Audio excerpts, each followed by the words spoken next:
À Taubaté, une petite ville de la périphérie de Sao Paulo au Brésil, nous avons rencontré une femme déterminée.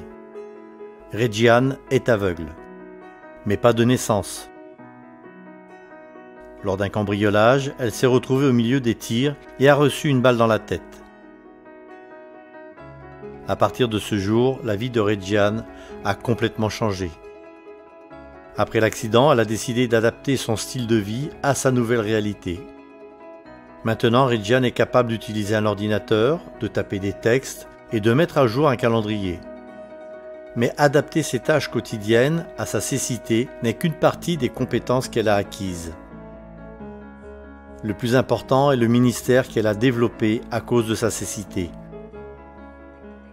Maintenant, Regiane tend la main à d'autres qui sont également malvoyants. Être aveugle ne l'empêche pas de montrer l'amour de Jésus à ceux qui ne le voient pas.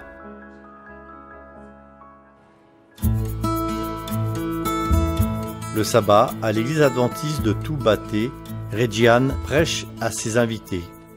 C'est une de ses activités préférées. Ses invités aiment particulièrement entendre des histoires, surtout celles concernant des enfants. Alors aujourd'hui, Regiane dirige également une chorale d'enfants.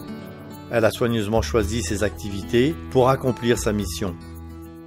À travers le projet Real Vision, Regiane a participé à la construction d'un lieu d'accueil pour les aveugles. Ici, les gens peuvent rejoindre un groupe d'études bibliques pour les aveugles dans un environnement convivial et adapté.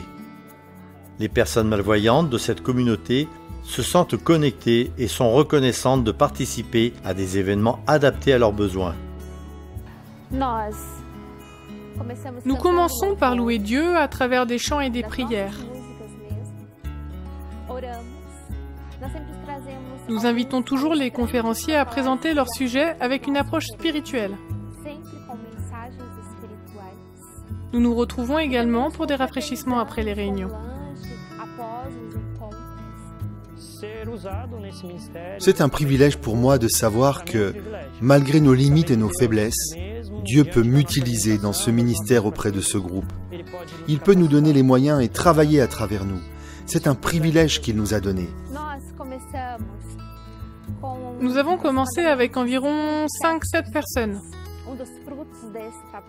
Nous nous réjouissons car aujourd'hui nous avons 30 personnes qui assistent à nos réunions et une quarantaine de personnes ont déjà fréquenté notre centre.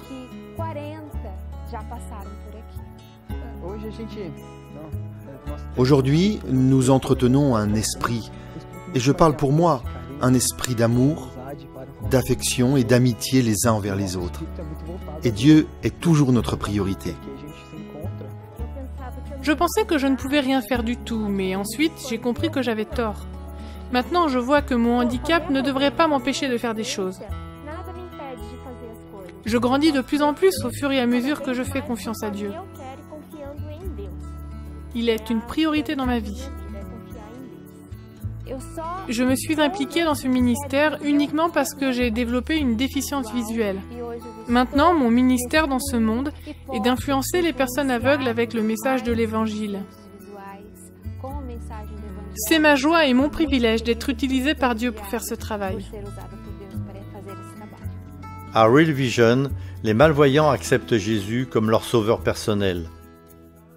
Ils deviennent des disciples qui investissent activement leur temps et leur talent pour la mission. Ils attendent le grand jour qu'Ésaïe a décrit, comme il écrit « Alors s'ouvriront les yeux des aveugles, s'ouvriront les oreilles des sourds. » Merci de prier pour l'engagement total des membres. Ce n'est que lorsque nous prendrons tous part à la mission que le message de l'Évangile atteindra le monde entier.